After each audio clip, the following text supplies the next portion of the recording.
ही जी माती आहे ना यालाच आपण मृदा म्हणत असतो. जसे आपण वेगवेगळे दिन साजरे करतो, जसं बालक दिन असेल किंवा शिक्षक दिन आहे, एक 22 मार्च रोजी जागतिक जल दिन म्हणतो, तसंच एक जागतिक मृदा दिन आहे. जागतिक मृदा दिन म्हणजे माती दिन फक्त. त्याचा उद्देश हाच असते की मातीचं आपल्या संवर्धन झालेलं पाहिजे. हे जे आपण आता अन्न आपल्याला जे अन्न मिळते ते कशापासून मिळते? मातीपासून भेटते काय? शेती पाहिजे आहे तुम्ही प्रत्येकानं शेतात जाताना काय म्हणतात? तुम्ही वावर म्हणता की काय म्हणतात? वावर म्हणता ना. आता काय वावर आहे तुमचे? कापूस, तूर, हे जे काही सोयाबीन आहे, तूर आहे किंवा जेवढे काही अन्न पदार्थ आहे हे सर्व आपण या झाडापासूनच घेतो. आणि या झाडाच्याच वाढीसाठी किंवा झाडाच्याच काय म्हणतो या प्रक्रियेसाठी माती हा सर्वात महत्त्वाचा घटक आहे. म्हणजे माती दिन जसं जागतिक जल दिन असतो, म्हणजे पाणी वाचवा, पाणी जिरवा, पाण्याचं महत्त्व तिथे सांगितले जाते ते. तसंच मृदा दिन म्हणजे माती दिन, की मातीचं संगोपन कसं केलं पाहिजे. आपण आजकाल पाहतो आहे रस्त्याने सिमेंटचे रोड बनत आहे, डांबरी रस्ते बनत आहे, त्याच्यामुळे माती लागून राहिली आहे का? इकडे तिकडे वावरं शेतं पाडून काय बनत आहे? बिल्डिंग बनत आहे मोठमोठ्या. तिथे माती राहील का? मग शेतं जात आहे बाकीच्या याच्यामध्ये कोणत्या प्रकल्पामध्ये. माती ही जपून ठेवायला पाहिजे, मातीचं संगोपन करून ठेवायला पाहिजे, मातीचं आपल्याला महत्त्व कळायला पाहिजे. त्यासाठी जागतिक मृदा दिनानिमित्त मी एवढंच सांगू शकते की मातीचं जतन करा. जिथे माती दिसते तिथे उडवून ठेवू नका नुसती. तर त्याचं काय करा?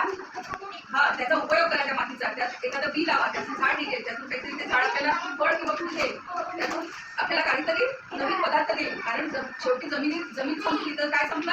सगळं संपलं. आपल्याला जी शेती ते अन्नधान्य ते आपलं पोट भरते, ते शेती जर गेली, ते मातीच जर गेली तर आपल्याला पोट भरायची सुद्धा एक वेळ अशी की आपल्याला पोट भरायसाठी काय खाऊ आपण हा विचार येईल. तर म्हणून काय करायचं? आपण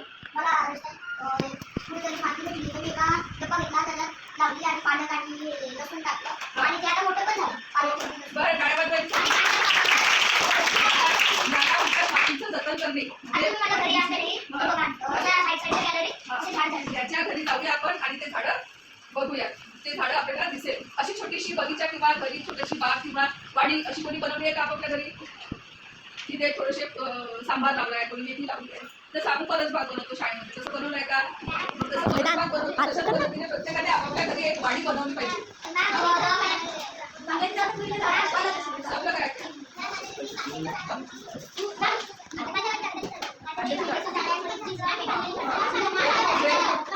या गोष्टी ग्रामीण भागात खूप छान पद्धतीने करतात, पण शहरी भागात अजूनही याची गरज आहे. माती वाचवण्याची आणि मातीचं संगोपन करण्याची गरज आहे. आणि तुमच्याकडे बघा डांबरी रोड आणि जास्त होऊन राहिले आहे आणि त्या शेती चालली आहे.